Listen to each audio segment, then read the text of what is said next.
Hello friends, आज जो हमें एक एग्जांपल कर रहे हैं जो हमारी एंट्रोपी एंड बोल्ट्जमान स्टैटिक्स है, इसी का ये एक एग्जांपल है। Show that the difference in entropy between A state of volume we I and A state of we F. ठीक है, डिफरेंस एंट्रोपी निकालना है, इसका मतलब आपको क्या फाइंड करना है, डेल एस। ठीक है, जिसकी वॉल्यूम वी आई है और वी एफ है। ठीक है, और temperature and number of molecules remain constant है। तो हमें ये प्रूव करके दिखाना है कि डेल एस है जो हमारा ये वैल्यू है। ठीक है, तो सबसे पहले हम क्या करते हैं, अगर मैं कहूँ कि मेरी वी आई है, ठीक है, ये हमारा एक्स बॉक्स है और इसमें वी आई यहाँ है, तो जो ये पार्टीशन कर दे, तो जो ये है, ठीक है, ये क्या होगा, वी एफ में से वी आई होगा।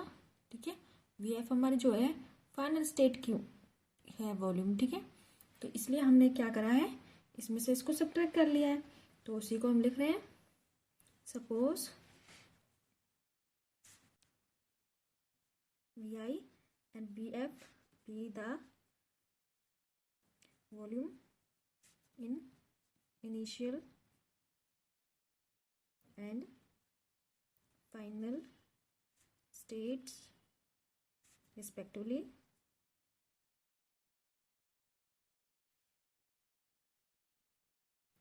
take a rectangular box of volume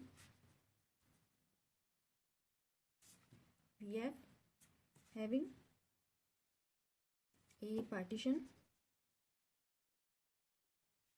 wall X which is can be placed within the divided box into two parts of volume VI and VFVI,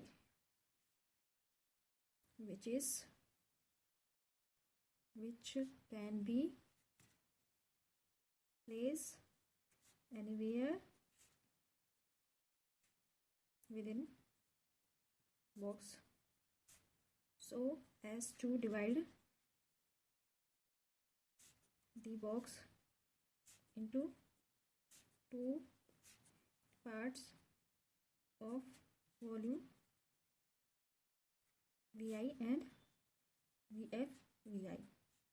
ठीक है, अब हम क्या सोच रहे हैं कि वो मॉलिक्यूल हमें मानो यहाँ है, ठीक है, VI में है, तो VI के लिए उसकी प्रोबेबिलिटी क्या होगी, probability of this molecule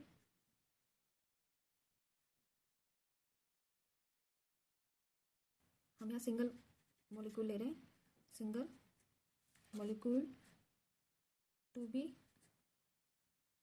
present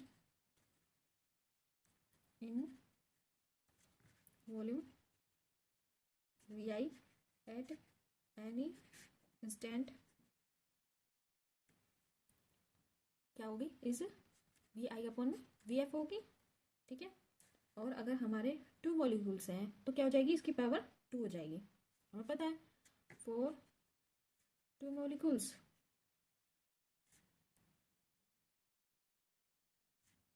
probability to be present in volume VI क्या होगी, इज VI अपॉन में VF पावर 2। तो इसी तरीके से for NN molecules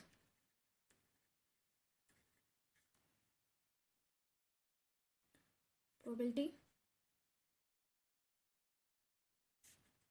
to be present in volume VI is, इसे हम WI से करते हैं, और VI अपन में VJF। ठीक है, N जो है N ग्राम ऑफ मॉलिक्यूल्स हैं और N है वो एवोगाड्रो नंबर है। ठीक है, अगर उसी तरीके से हमारा क्या होगा, VF के लिए क्या होगी, VF के लिए हमारी क्या हो जाएगी, 1 हो जाएगी, है ना। फोर अगर हमारा if the partition is removed एवं पार्टीशन को रिमूव कर देते हैं, then the probability of finding these molecule is unity कह सकते हैं हम। वी एफ क्या होगा हमारा 1 होगा, ठीक है। तो अब हमें क्या होगा, क्योंकि V F upon V F हो जाएगा तो इसलिए 1 आ जाएगा, जो 1 की पावर हम कुछ भी करेंगे 1 ही आएगी। तो hence V I upon V F इस कॉस्ट में क्या होगा, V I V F N की पावर एन एन, ठीक है। अब taking log both side, taking log both side, log W I W F W V I V F N power N N, ठीक है। ये हो जाएगा हमारा। और इसके बाद हम क्या करेंगे, अगर हम बोथ साइड मल्टीप्लाई कर देते हैं के बोल्ट्जमान कांस्टेंट की मल्टीप्लाई कर रहे हैं, मल्टीप्लाइंग हम क्या कर रहे हैं, ये रिलेशन जो होता है डेल एस का एंट्रोपी का प्रोबेबिलिटी के साथ, उस रिलेशन की फॉर्म में निकाल दे रहे हैं, जिससे कि हम उसे आसानी से उसका सॉल्यूशंस निकाल सकें। बोथ साइड बाय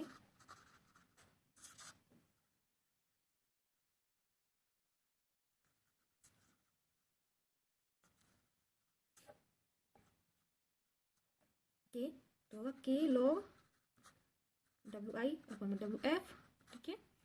इस कॉस्ट में ये आगे आ जाएंगे लॉग के, तो एन एन और के हमने मल्टीप्लाई करा है, लॉग वी आई और वी एफ, ये हमारी वैल्यू आ गई है, ठीक है। हमें पता है एन के की वैल्यू क्या होती है आर, तो होगा के log W I upon W F N R log V I upon में वी एफ, ठीक है।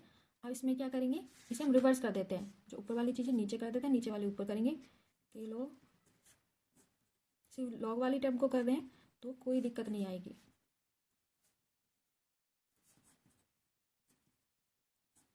ठीक है। तो डेल एस क्या होता है, जो फाइनल होती है, ठीक है, एंट्रोपी, तो S F minus S I I, तो हमारी क्या होगी, K log W F K log W I, ठीक है, के कॉमन ले लेंगे तो डब्ल्यू एफ अपॉन में डब्ल्यू डब्ल्यू आई, ठीक है। इसे ही मान लेते हैं इक्वेशन 1, इसे मान लेते हैं इक्वेशन 2। तो by equation first and second क्या हो जाएगा, del S is equals to में N R log V F और वी आई, और हमें यही प्रूफ करना था, ठीक है। इस तरीके से हमारा ये सॉल्यूशन आ गया।